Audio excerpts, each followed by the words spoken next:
آپ سب جانتے ہیں توحید ہی وہ ایک نجات کا ذریعہ جس کے ذریعے جس پہ عمل کر کے ہم دنیا میں کامیاب ہو سکتے ہیں۔ توحید کے متعلق یاد رکھیے بہت ساری باتیں ہیں، بہت ساری غلط فہمیاں جو لوگوں کو عام طور سے ہوں۔ تو اس سیریز کا مقصد یہی ہوگا کہ توحید کیا ہے ہم تھوڑا اس کو سمجھیں، توحید کو سمجھنے کے ساتھ ساتھ ہم شرک کیا ہے اس کو سمجھیں، کیونکہ جو توحید پر نہیں ہوں گے تو ان کے گناہوں ختم ہونے کا ہے، جہنم سے نکلنے کا یاد رکھیے کوئی چانس نہیں ہے، ذرہ برابر بھی چانس نہیں ہے۔ یاد رکھیے توحید پر خاتمہ ہونے والا ہی صرف اور صرف جنت میں جائیں گے۔ یاد رکھیے کچھ لوگوں نے کیا کیا، بولے اللہ تعالیٰ تو پاکیزہ ذات ہے،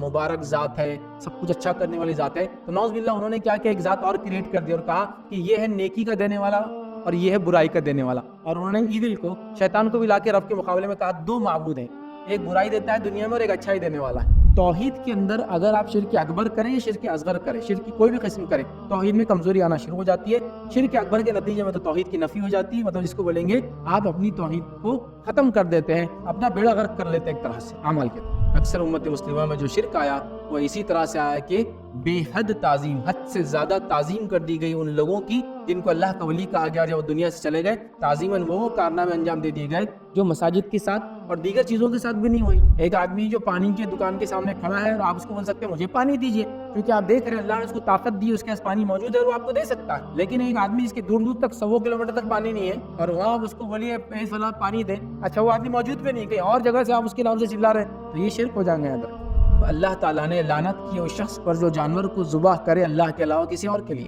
جو کسی شخص کے پاس جائے جو یہ دعویٰ کرتا ہے زمین کے نیچے کیا ہے معلوم، آسمان کے اوپر کیا ہے معلوم، کل کیا ہونے والا معلوم، فلاں معلوم ہے، تقدیر کا کیا فیصلہ ہونے والا ہے، تمہارا نتیجہ کیا آنے والا ہے، تو کل کی بات جو نہیں ہوئی، تو جو اس کے پاس جائے اور اسے سوال کرے، یاد رکھیے کوئی بات پوچھے اس سے کیا ہونے والا، تو اس کی 40 دن کی نماز چلے۔ اس کا مطلب یہ کہ گناہ اتنا زیادہ ہے کہ 40 دن کی نماز کا جو ثواب ہوتا ہے وہ ختم کر دیا جاتا ہے صرف یہ گناہ کرنے پر۔ اس کا معنی یہ ہو کہ وہ انسان جو نماز پڑھے گا 40 دن نماز تو پڑھے گا، نماز کی معافی نہیں ہے، لیکن اس کی نماز قبول نہیں ہوں گے، علماء لکھتے ہیں اس نماز کی قضا بھی نہیں ہے اس کے اوپر۔ بدشگونی اور بدفعلی کیا ہے؟ یعنی کسی جانور یا کسی پرندے یا اس کی حرکت کو دیکھ کر اپنی کامیابی یا ناکامی کو بدفعلی اور بدشگونی لینا، مطلب ہم تو کتے بلی الو اور وہ طوطا ہم کو بتا دے رہا ہماری تقدیر کیا ہے، 2 روپے بھیگو نکل جاتا، پتہ نکال کے دے دیتا، بڑا احترام سے انسان پڑھ رہا میں پانی میں ڈوب کے مروں گا، ہاں